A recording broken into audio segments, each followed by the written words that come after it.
اب اس کے بعد میں وہ صحابی آئے کون؟ سعد بن ابی وقاص، بڑے خوش نصیب ہیں۔ اب دوسرا دن آیا، وہی صحابہ، وہی مسجد، وہی پیغمبر۔ حضور نے فرمایا جو سب سے پہلے اب مسجد کے دروازے سے آئے گا وہ جنتی ہے۔ تو دوسرے دن صحابہ پھر انتظار کر رہے ہیں، آج کس کی قسمت کھلتی ہے، آج کس کے لیے سرٹیفکیٹ ملتا ہے جنتی ہونے کا۔ جب دیکھا وہی سعد بن ابی وقاص، تیسرا دن آیا، وہی مسجد، وہی منظر، وہی وقت۔ حضور نے فرمایا کہ آج جو سب سے پہلے اس دروازے سے آئے گا وہ جنتی ہوگا۔ انہوں نے کہا آج دیکھتے ہیں آج کون آتا ہے۔ تیسرے دن دیکھا تو وہی حضرت سعد بن ابی وقاص، ایک صحابی ہے جن کے لیے حضور نے 3 دن لگاتار جنتی ہونے کی بشارت پائی ہے۔ ان کا حال کیا ہے ان صحابہ کا؟ روتے تھے، جن کے جنتی ہونے کی گارنٹی رسول نے دے دی، وہ لوگ روتے تھے اور حضور ان سے کہتے تھے کہ اللہ سے دعا مانگو اور جنت الفردوس مانگا کرو۔ ان صحابہ سے حضور نے فرمایا کہ خدا سے جنت الفردوس مانگا کرو، جو بخشے بخشائے ہیں، جن کی وجہ سے دوسرے بخشے جائیں گے۔ حدیث پاک میں حضور نے فرمایا کہ جس نے مجھے ایمان کی حالت میں دیکھا، ایمان پہ خاتمہ ہو گیا، اس کو جہنم کی آگ ٹچ نہیں کر سکتی۔ اور آگے فرمایا جس نے میرے صحابہ کو زیارت کر لی اور ایمان سے چلا گیا، حضور نے ایمان کے ساتھ دنیا سے گیا، حضور نے فرمایا کہ اس کو بھی جہنم کی آگ ٹچ نہیں کی۔ عالم یہ ہے، حضور کے جانشین ہیں حضرت ابو بکر اور عمر، روتے ہیں تو رونے کا حال یہ ہے۔ طبقات ابن سعد میں ہے، تاریخ الخلفاء میں امام جلال الدین سیوطی نے لکھا کہ جب حضرت عمر کو دیکھا لوگوں نے، روتے اتنے تھے کہ دونوں گالوں کے اوپر کالے نشان رونے کی وجہ سے پڑ گئے تھے، اتنے روتے تھے خدا کی بارگاہ میں، روتے روتے ان کی گال کے اندر کالے نشان پڑ گئے تھے۔ خدا کا خوف ہونا تھا، کون ہے؟ جن کی بخشش کی گارنٹی ہے، جن کے جنتی ہونا، جن کا جنتی ہونا فائنل ہے۔ حضرت ابو بکر ایک درخت کے قریب بیٹھے ہوئے ہیں، ایک چڑیا ہے، کبھی اوپر ڈالی پہ جاتی ہے، کبھی نیچے اترتی ہے۔ حضرت ابو بکر نے کہا کتنی اچھی ہے تو اے چڑیا کہ تم ان درخت کی لہلہاتی ہوئی شاخوں سے لطف اندوز بھی ہو رہی ہے اور ان کی ہری بھری پتیوں سے فائدہ بھی حاصل کر رہی ہے، لیکن تجھے کوئی حساب نہیں ہونا ہے، تیرا معاملہ کچھ نہیں ہے، نہ جہنم میں جائے گی، نہ کوئی دکھ، نہ کوئی تکلیف، معاملہ تو ہمارا ہے۔ یہ کون کہہ رہا ہے؟ جس کے بارے میں رسول پاک صلی اللہ علیہ وسلم نے فرمایا کہ میرے رب نے پیغام بھیجا ہے کہ ابو بکر سے کہو کہ اللہ پوچھتا ہے کہ ابو بکر مجھ سے راضی ہے۔ یہ وہ ہے جن کے بارے میں اللہ پیغام بھیجتا ہے، تاریخ الخلفاء میں موجود ہے کہ رب نے پیغام بھیجا ہے کہ ابو بکر کو میرا سلام بھیجو اور پوچھو ابو بکر مجھ سے راضی ہے۔ بتاؤ اللہ سے کوئی ناراض ہو کے کچھ کر لے گا؟ آنکھوں سے آنسو برسنے لگے، کہا کہ یا رسول اللہ میں اللہ سے ناراض ہوں، میرے رب نے پیغام بھیجا ہے۔ خوشی سے آنکھوں میں آنسو چلنے لگے۔ حضور کا آخری وقت تھا، حضور نے فرمایا میں نے سب کا حق اور بدلہ دے دیا ہے، لیکن ابو بکر کا بدلہ باقی ہے۔ یہ وہ ہستیاں ہیں، رسول پاک صلی اللہ علیہ وسلم نے ایک دن بیٹھے ہوئے ہیں اپنے گھر کے آنگن میں، چاندنی رات ہے، ستارے جگمگا رہے ہیں، چاند چمک رہا ہے، حضرت عائشہ کا سر حضور کے زانوں پہ ہے، مشکات المصابیح میں روایت موجود ہے۔ حضرت عائشہ نے پوچھا یا رسول اللہ کوئی ایسا امتی ہے جس کی اتنی نیکیاں جتنے آسمان میں تارے ہیں؟ حضور نے فرمایا ہاں میرا امتی ایک ایسا ہے جس کی اتنی نیکیاں جتنے آسمان میں تارے ہیں۔ ایک مولوی نے کتاب میں لکھا کہ حضور کے بارے میں کوئی یہ کہے کہ درخت میں کتنے پتے ہیں تو وہ مشرک ہو گیا۔ ارے یہ زمین کا میٹر ہے، آسمان کا معاملہ ہے، چاند ستاروں کی خبر رکھنے والا رسول وہی بتا سکتا ہے نیکیاں تاروں کے بارے میں، جو تاروں کی کاؤنٹنگ جانتا ہو، سنکھیا جانتا ہو، تعداد جانتا ہو۔ حضور نے فرمایا ہاں میں جانتا ہوں ایسا امتی جس کی نیکیاں اتنی جس نے آسمان کے تارے۔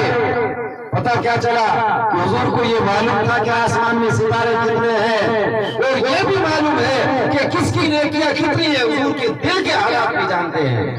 یہ مقبول غیر سے ہے لیکن حضور اس کو جانتے ہیں۔ رسول کریم صلی اللہ علیہ وسلم نماز پڑھا رہے، صحیح مسلم میں آتا ہے، حضور نے فرمایا کہ دل دماغ سنبھال کے نماز پڑھا کرو، میں تمہارے خشوع اور خضوع کو بھی دیکھتا ہوں۔ حضور نے فرمایا جس طرح آگے دیکھتا ہوں اسی طرح پیچھے بھی دیکھتا ہوں۔ صحابہ فرماتے ہیں، امام زرقانی نے لکھا ہے شرح زرقانی کے اندر کہ رسول کریم صلی اللہ علیہ وسلم کے پیٹھ کے اندر 2 آنکھیں تھی جس سے حضور دیکھا کرتے تھے، آگے بھی آنکھیں تھی اور پیچھے بھی آنکھیں تھی۔ آگے بڑھ کر جبریل آگے کی خبر دی کہ حضور کے سینے کو جب چاک کیا تو اس سے دل نکالا گیا، فرمایا فیہ قلب وکیل، سنن دارمی کے اندر روایت موجود ہے، فیہ قلب وکیل، اس میں مضبوط دل تھا، فیہ حسنان سمیعتان، اور جس دل کے اندر 2 کان تھے جو دور تک دیکھتے تھے، وعینان بصیرتان، اور اس دل کے اندر 2 آنکھیں تھی جو دور تک دیکھتی تھی، 2 کان تھے جو دور تک سنتے تھے۔ اسی لیے بریلی والوں نے کہا دور نزدیک کے سننے والے وہ کانے لالے کرامت پہ لاکھوں سلام۔ وہ پیغمبر ان تمام مشاہدات اور حالات کو جانتے ہوئے صحابہ کے جنتی ہونے کی گارنٹی دی، اس کے باوجود صحابہ روتے تھے، خوف خدا کا دل میں رکھ کر کے لرزتے تھے، کانپتے تھے، معلوم نہیں کب کس معاملے میں پڑا جائے، اور کہتے تھے کہ اگر ہماری بخشش برابر سرابر میں معاملہ نمٹ گیا تو بھی اچھا ہے۔ اور آج ہم 4 نمازیں پڑھتے ہیں، کیفیت الگ الگ ہے۔ کچھ لوگ تو ظہر سردی میں پڑھتے ہیں، گرمی میں نہیں پڑھتے ہیں، یہ ہماری کنڈیشن ہے۔ سردی میں ظہر پڑھتے ہیں، گرمی میں نہیں، بولے گرمی کا تاپمان بڑا بھینکر ہے، ٹیمپریچر ہائی ہے۔ کچھ لوگ فجر تو نہیں پڑھتے ہیں، کچھ عشاء میں نہیں پہنچ پاتے ہیں، الگ الگ کنڈیشن ہے۔ نماز کا سسٹم بھی پروفیشنل بنا رکھا ہم نے، فیشن کے طور پہ نماز پڑھی جاتی ہے، خشوع اور خضوع کا تو آپ کے نام و نشان میں نہیں ہوتا ہے۔ پھر لگاتار نماز 5 ٹائم کی پڑھنے والے کم ہیں، تعداد ان کی زیادہ ہے جو ہفتے میں 1 مرتبہ پڑھتے ہیں 7 دن والی، اور اس سے بھی زیادہ کچھ لوگ شرم والے ہیں، با شرم ہیں، تو وہ لوگ صرف سال میں 3 مرتبہ پڑھتے ہیں، عید، بقرعید، آخری جمعہ، اور اس سے زیادہ عزت دار ہیں کچھ وہ لوگ صرف جمعہ، عید اور بقرعید پہ اکتفا کرتے ہیں، ان کو جمعے کی بھی ضرورت نہیں ہے۔ اور کچھ اتنے ایماندار دیکھے گئے جنہوں نے عید بقرعید بھی نہیں پڑھی اور بیٹھک میں کھانے سجا کے دوستوں کو دعوتیں دے رہے ہیں، بولے آؤ تمہاری دعوتیں ہیں، کھانا کھاؤ ہمارے یہاں، لنگر چلا رکھا عید کے دن، ہماری عید ہے۔ عید اس کی ہوتی ہے نا جو انسان ایمان بھی رکھتا ہو اور عمل بھی اس کے پلے ہو۔ جب پوچھا تھا ایک بزرگ تھے کوٹ میٹھن میں، بڑا فیض، کوٹ میٹھن میں ایک بزرگ تھے، وہ پوچھا کرتے تھے عید کدا، جب بھی کوئی آتا بولتے عید کدا۔ غلام فرید ایک مذہب قسم کے بزرگ تھے، بولے عید کدا، جو بھی آتا پوچھتے عید کدا، الگ الگ جواب دیتے، کوئی کہتا ہے جب رمضان ختم ہو گیا تب، کوئی کہتا ہے آج عید، الگ الگ حساب سے جو بھی آتا اس سے پوچھتے عید کدا۔ غلام فرید کا گزر ہوا، اب ولی راہ ولی بھی شناسا، اب ولی ولی کو پہچانتا ہے، ایک دوسرے کی نظر پڑی اور ان سے بھی پوچھ لیا وہ عید کدا، بولے کہ یار ملے جدا،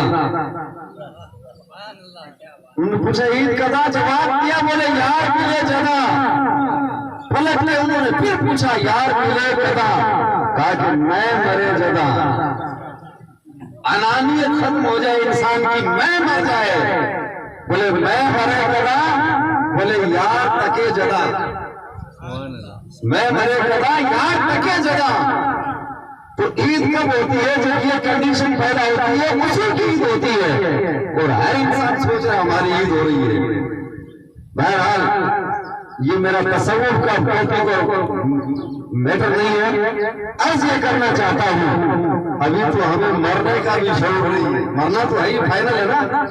قرآن کہتا ہے یدرککم الموت ولو کنتم فی بروج مشیدہ، تمہیں موت آتے رہے گی اگرچہ تم مضبوط قلعوں کے اندر بند ہو جاؤ.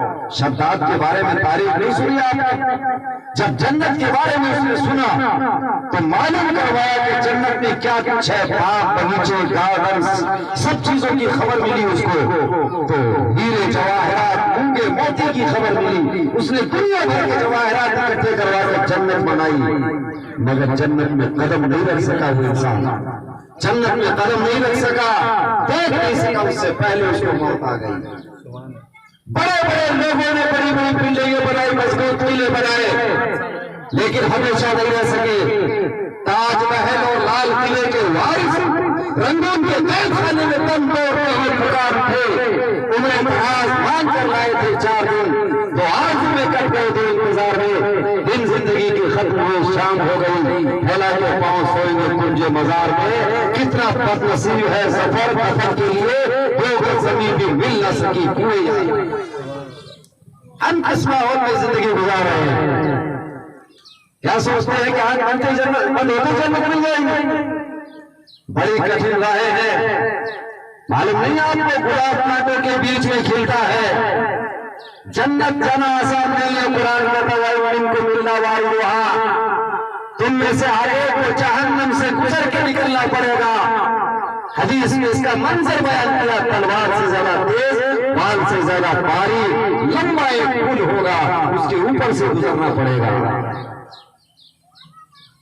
یہاں نہر اور ندی کے اوپر اگر پیلر ہل جائیں تو ڈر کے مارے آدمی اتنے لمبے چوڑے پل کے اوپر سے نہیں گزرتا ہے. وہ ہمارے 84 والے پل کے اندر وہ معاملہ اس کا ہل گیا تھوڑا سا، تو ٹرک موٹر گاڑیاں سب کو لگا کر کے بند کر دیا گیا کہ بھاری واہن اس کے اوپر سے نہ گزارے جائے. اتنا ڈر لگتا ہے انسان کو، کس لیے؟ صرف اس جسم کو بچانے کے لیے. اور روح جو تمہارے ساتھ ہمیشہ رہنی ہے، ختم نہیں ہونا ہے اس روح کو، اس کے لیے کوئی انتظام کیا. جسم کے لیے ہم بہت کچھ انتظام کرتے ہیں بچ جائے، بچے پھر بھی نہیں بچتا ہے. جسم کے لیے ہم اپنے جوخم اٹھاتے ہیں. یہ بزرگ بیٹھے ہوئے ہمارے مجمع کے اندر سردی کے اندر میتھی جما کھاتے ہیں، لڈو بناتے ہیں، بکرے ہوتے ہیں، بولے جسم بچ جائے. مگر کچھ نہ ہو سکا. ہندوستان سے قبرستان جا رہے ہیں انسان، جسم کے اندر کچھ نہیں بچے گا. اور قبر میں جب آئے تو کیڑے مکوڑے اندر سے نکلیں گے جسم کے اندر سے.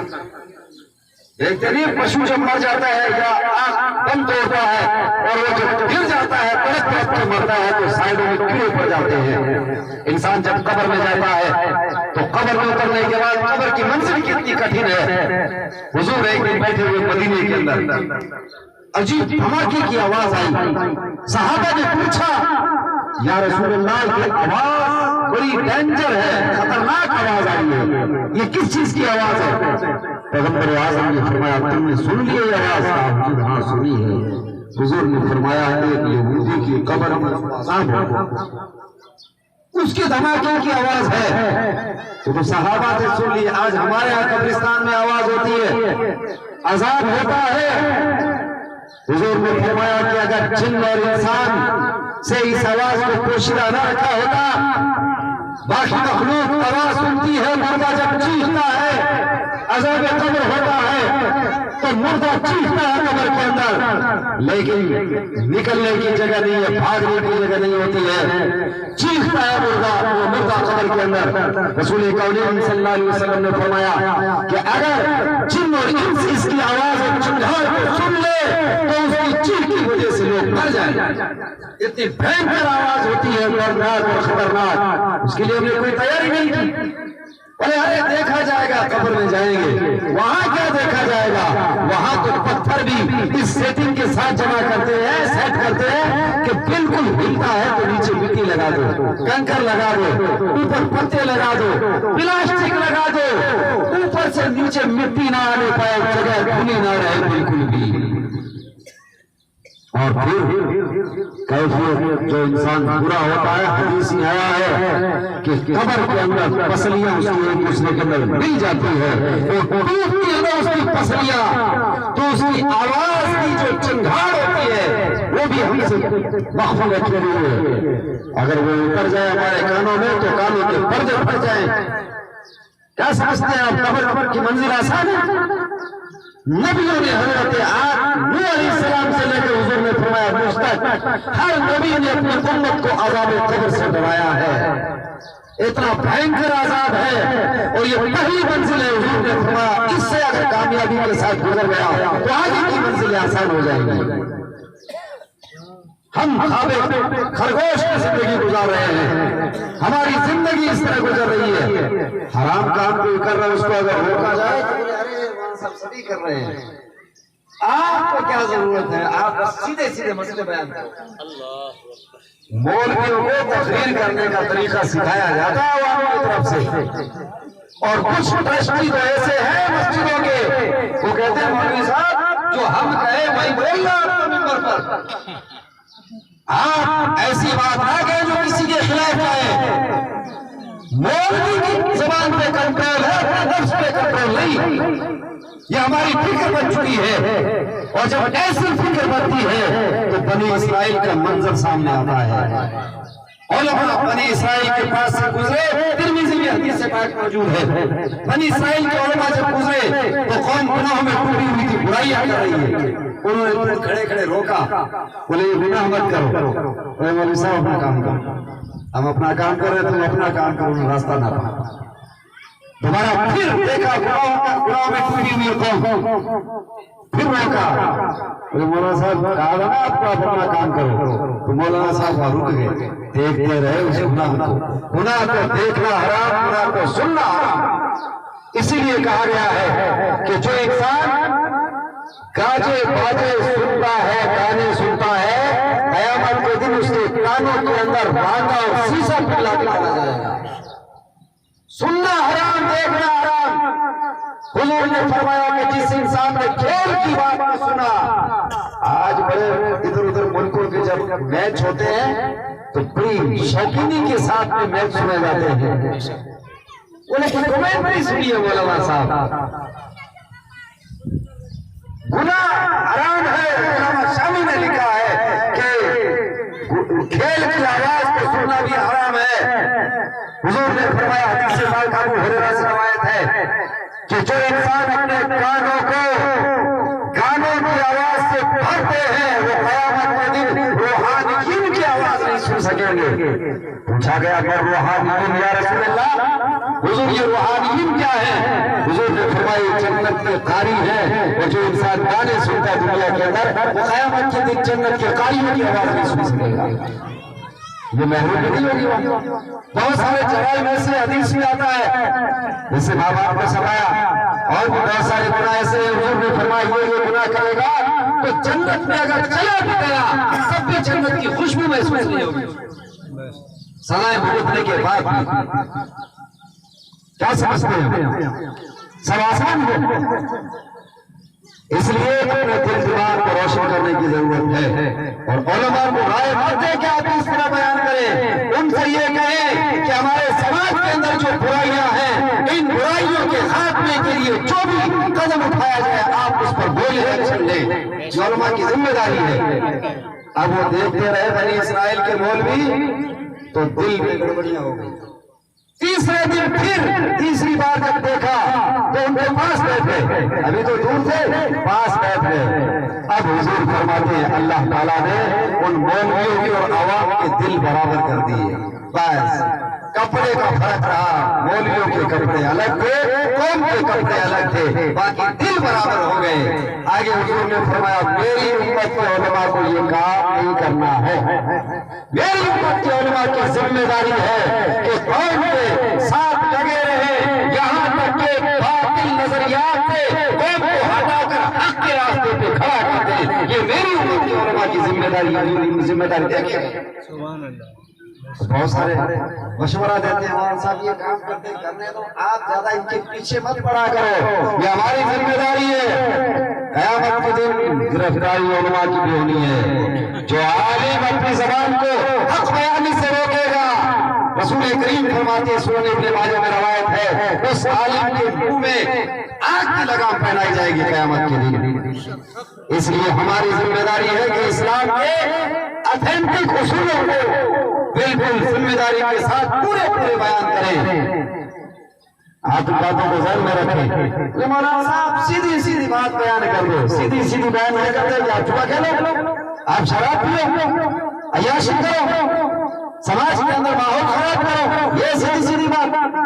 انسان کے نفس کے مطابق جو بات آئے، بنی اسرائیل نے یہ جو کیا تھا، کتابیں بدلی، انہوں نے توریت بدلی، پوچھئے علماء سے آپ، توریت کو بدلا، انجیل کو بدلا، زبور کو بدلا، کتابیں بدل دی انہوں نے، لیکن یہ تو قرآن ہے، لا تبدیل لکلمات اللہ، اللہ نے کلام میں تبدیلی نہیں ہو سکتی، اس کی گارنٹی رب نے لی، انا نحن نزلنا الذکر وانا له لحافظون، پوری تاکید کے ساتھ رب نے فرمایا ہم نے اس کو نازل کیا اور ہم اس کی حفاظت کرنے والے ہیں۔ یہی وجہ ہے کہ تلواروں کی چھاؤں سے گزر کے قرآن مدینے سے انڈونیشیا تک پہنچ گیا اور مدینے سے امریکہ تک پہنچ گیا، پوری دنیا کے اندر قرآن کے وصول معلوم۔ کیا وجہ ہے؟ یہ سچائی ہے، سچائی ذہن میں رکھیں ان باتوں کو۔ یہ علماء کی ذمہ داری آپ سے بیان کریں اور یہ ذہن میں بات نہ پیدا ہونے دینا کہ مولانا صاحب سیدھی بات کرو جو ہمارے من کے مطابق ہو۔ من اپنا صاف کرنے کی ضرورت ہے۔ قرآن کہتا قد افلح من تزکا وذکر اسم ربہ فصلی، کامیاب ہوا جس نے اپنے من کو صاف کر لیا اور رب کے لیے نمازیں پڑھی۔ کیا سمجھتے ہیں ہم؟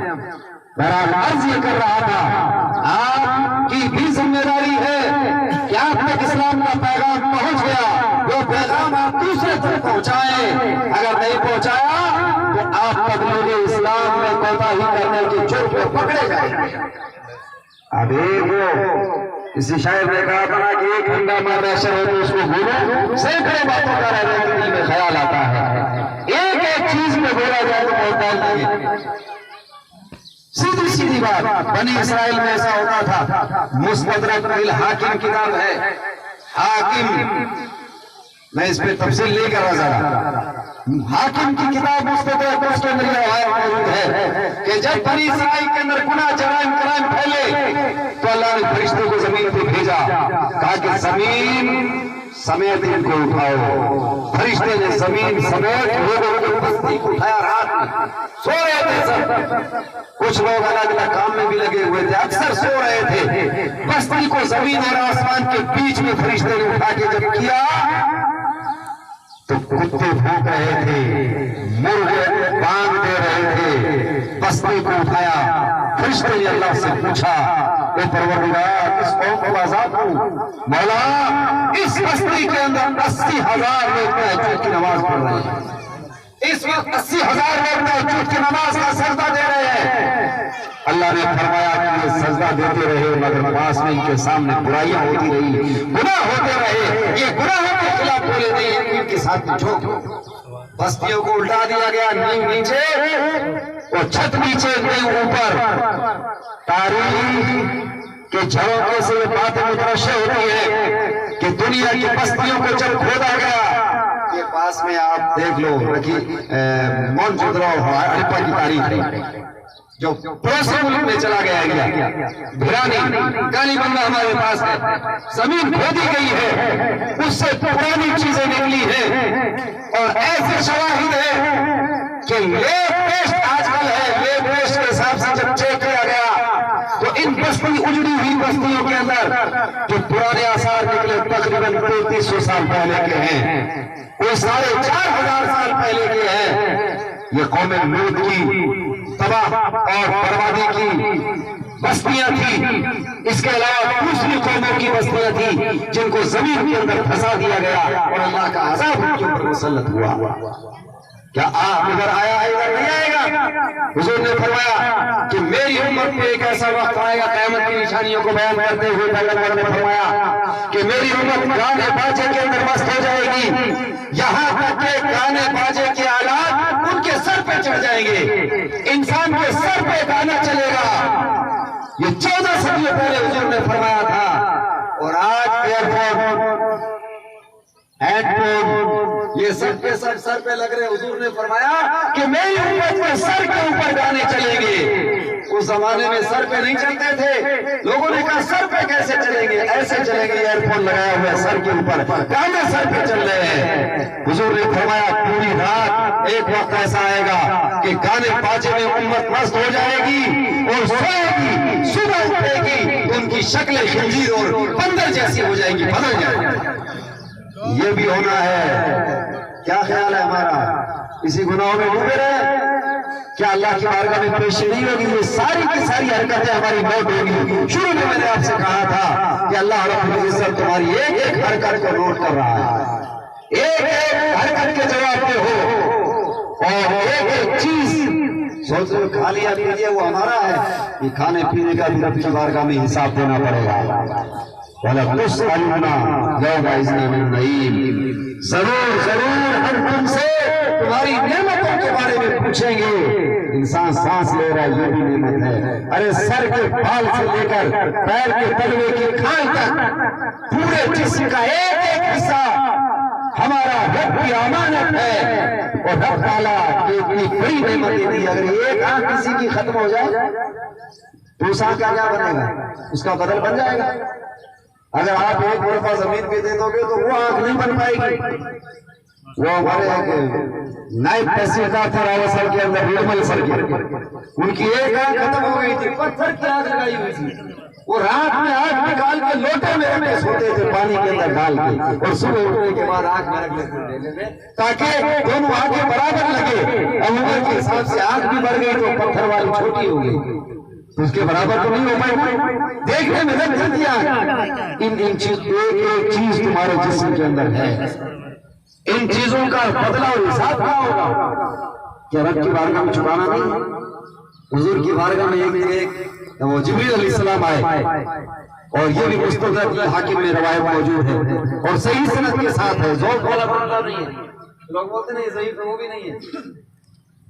امام حاکم نے کہا کہ ھذا حدیث صحیح الاسناد، یہ روایت صحیح سند کے ساتھ ہے. جبریل علیہ السلام آئے. آنے کے بعد میں کہا یا رسول اللہ ہم ایسی جگہ سے آئے ہیں جہاں پر ایک بندہ اللہ کی عبادت میں لگا ہوا تھا. ذرا غور کریں، اپنے جسم کا محاسبہ لگے کریں. اور زیادہ چونکہ لمبا ٹائم نہیں ہے، بس میں مختصر بات میں اپنی بات کو ختم کر رہا ہوں، منزل اختتام کی طرف لا رہا ہوں بات کو، کیونکہ فاتحہ خانی کا ٹائم قریب ہو گیا. تو جبریل علیہ السلام نے کہا حضور ہم ایسی جگہ سے کے پاس سے آتے ہیں اور وہیں سے جاتے ہیں جہاں پہ ایک بندہ ہے جو اللہ کی عبادت کر رہا ہے، اور ایک پہاڑ ہے. سننے کی چیز ہے، پہاڑ ہے 90 فٹ چوڑا اور 90 فٹ لمبا، 90 بائی 90 کا پہاڑ ہے. اور اس پہاڑ کے چاروں طرف 24,960 کلومیٹر تک پانی پانی ہے. 24,960 کلومیٹر تک پانی پانی ہے چاروں طرف. ایک پہاڑ ہے بیچ میں، اس میں ایک اللہ کا بندہ رہتا ہے، اللہ کی عبادت کرتا ہے. اس کو نہ کھانے کی ضرورت نہ پینے کی ضرورت، کچھ ضرورت نہیں ہے. جب وہ کھاتا ہے الگ سے نہیں، پہاڑ سے نیچے اترتا سمندر کے اندر، کھارے پانی سے میٹھے پانی کا چشمہ انگلی کے برابر ظاہر ہوتا ہے، وہ پی لیتے ہیں. اور وہیں سے ایک اناج ظاہر ہوتا ہے، وہ کھا لیتا ہے. اب اس کو اور کسی چیز کی ضرورت نہیں. اس کی عمر ہوگی حضور 550 سال کی. کتنی عمر؟ 550 سال کی عمر. بیمار نہیں ہوا کبھی. تندرستی، ہیلتھ از ویلتھ بولتے ہیں نا، تندرستی 1000 نعمت ہے. تو تندرستی ہے اس کی. اور اس کا آخری ٹائم آیا، اس نے کہا یا اللہ جب میری روح نکلے تو مولا ایسے عالم میں نکلے کہ میں تیرے سجدے میں. تمنا کیا کہ اس نے روح نکلے تو سجدے میں ہو گئے، اور سجدے میں روح نکلے، اور قیامت کو دن جب اٹھوں میں تو سجدے سے اٹھوں. کتنی اچھی تمنا ہے. حضور ہم جب آتے ہیں تب بھی اس کے پاس سے آتے ہیں، اور جب آسمانوں کی طرف جاتے ہیں تب بھی اس کے پاس سے جاتے ہیں. یہ جبریل علیہ السلام کہہ رہے ہیں. اور اس کے بعد قیامت کا جب دن ہوگا، حضور آگے کا واقعہ جبریل نے سنایا کہ حضور جب قیامت کا دن ہوگا، حشر کا میدان ہوگا، حساب و کتاب ہوگا، تب اللہ تبارک و تعالیٰ فرمائے گا اس بندے کے بارے میں کہ اس بندے کو میری رحمت کے صدقے سے جنت میں لے جاؤ. تو وہ اللہ سے عرض کرے گا، اے پروردگار تیری رحمت کے صدقے سے جنت میں جا رہا ہوں، تو میں نے 550 سال تیری عبادت کی ہے، اس عبادت کا کیا بنے گا؟ اللہ کہے گا اس کو لے کے آؤ واپس، اور اس کی 550 سال کی عبادت کو مجسم کر دیا جائے گا. فلسفے میں مقولہ کیف ہے، مقولہ کم ہے، یہ مقولہ کیف سے مقولہ کم میں تبدیل کر دیا جائے گا اس کو، اور مجسم کر دیا جائے گا، توڑا جائے گا. ایک پلے میں 550 سال کی عبادت، اور ایک پلے میں اس کی ایک آنکھ نکال کے رکھی جائے گی، لیکن آنکھ کا وزن اس کی 550 سال کی عبادت سے بھاری ہو جائے گا. تب اللہ کہے گا کہ تیری 550 سال کی عبادت ایک آنکھ کا بدلہ نہیں بن سکی ہے، کمی رہ گئی، اس کو جہنم میں ڈالو. اس انسان کے بارے میں اللہ فرمائے گا جہنم میں ڈالو، وہ کانپنے لگے گا، رونے لگے گا. وہ کہے گا اے پروردگار تیری رحمت کے صدقے سے صحیح، لیکن جنت میں تو داخل کر دو. تب اللہ کہے گا جا تو نے کس یہ بتا، مجھے یہ بتا پہلے کہ تجھے 550 سال کی عمر کس نے دی؟ وہ کہے گا کہ یا اللہ تو نے دی. 550 سال تک کھارے پانی کے اندر میٹھے پانی کا چشمہ تیرے لیے جاری کس نے کیا؟ کہ یا اللہ تو نے کیا. کہ اس میں 550 سال تک ایک فروٹ بہترین جنت کا انار کی شکل میں تجھے کس نے بھیجا؟ یا اللہ تو نے. اور انار کے بارے میں سن لینا، ہر انار کے اندر ایک جنتی دانہ ہوتا ہے، ہر انار میں ایک جنتی دانہ ہوتا ہے. اس لیے کہا گیا کہ ایک انار کو ایک پورا آدمی کھائے، پورے انار، تاکہ وہ جنتی دانہ اس کے حصے میں آ جائے. لیکن انار مہنگا کرے کیا، ایک انار 100 بیمار والی کہاوت ہو جاتی ہے کبھی کبھی. تو یا تو دانے کے لالے پڑ رہے ہیں تو انار کہاں سے آئے؟ بہرحال کہا 550 سال تک انار جیسی نعمت کس نے بھیجی؟ یا اللہ تو نے بھیجی. تجھے 550 سال تک تندرستی کس نے دی؟ یا اللہ تو نے دی تندرستی. آج دیکھتے ہیں ہمارے سماج میں کتنے لوگ بیمار ہیں، PBM کے چکر لیتے ہیں، ہر گھر میں ایک بیمار ضرور ہوتا ہے. اگر ایک گھر بچ گیا تو دوسرے گھر میں ضرور بیمار ملے گا. تو ہمارے یہاں بیماریوں کا سلسلہ بیماریوں میں گھیر رکھا ہے، کیونکہ ہمارا کھانا پینا صحیح نہیں ہے، عبادت کا طریقہ صحیح نہیں ہے، ہمارا نظام صحیح نہیں ہے، سسٹم ہمیں گڑبڑ کر رکھا ہے. اللہ رب العزت نے اس بندے سے پوچھا کہ 550 سال تک عظیم تندرستی کس نے دی؟ کہا یا اللہ تو نے دی. تو اس کے بعد یہ عبادت کرنے کا ذوق کس نے دیا؟ وہ کہے گا کہ یا اللہ تو نے دیا. تو نے سجدے میں روح نکلنے کی تمنا کی، سجدے میں تیری روح نکلنے کا اسباب کس نے بنایا؟ یا اللہ تو نے بنایا. اللہ تعالیٰ کہے گا کتنا کچھ میں نے کیا، اور تو نے ایسے کیسے کہا کہ یا اللہ میری 550 سال کی عبادت کا کیا ہوا؟ وہ بندہ ہے جس کے بیوی بچے نہیں ہیں، جس کا پریوار نہیں ہے، جس کا خاندان نہیں ہے، جس کو کمانا نہیں ہے. اب آپ کہو گے کہ وہ 550 سال تک عبادت کرتا رہا، جس کے کچھ قبیلہ اور گھر نہیں تھا. ہم تو قبیلے کے ساتھ جڑے ہوئے ہیں، بیوی بچے ہیں، رشتہ دار ہیں، سارے حالات ہیں. تو یاد رکھیں آپ کے لیے بھی اللہ کے رسول نے آپشن دیا ہے. پیغمبر اعظم علیہ السلام فرماتے ہیں، صحیح بخاری میں روایت ہے، جو انسان حلال روزی کما کر اپنے بچوں کو کھلاتا ہے، حدیث میں لفظ ہے کہ اپنے بیوی کے منہ میں حلال لقمہ دیتا ہے تو بھی ثواب. صحیح بخاری میں آتا ہے کہ اگر حلال روزی کا لقمہ اگر کما کے اپنی بیوی کے منہ میں اپنے ہاتھ سے دیتا ہے تو بھی اللہ کو بہت پسند ہے اور ثواب. حلال روزی کماؤ گے تو ثواب ملے گا، لیکن حقوق کی بڑی پابندی ضروری ہے، ورنہ حقوق میں گرفتاری ہوگی. حضور نے ایک صحابہ کے بیچ میں پوچھا کہ سب سے بڑا مفلس کون ہے؟ کہا کہ حضور مفلس تو وہ ہے جس کے پاس درہم و دینار نہ ہو، جس کے پاس پیسے نہ ہو.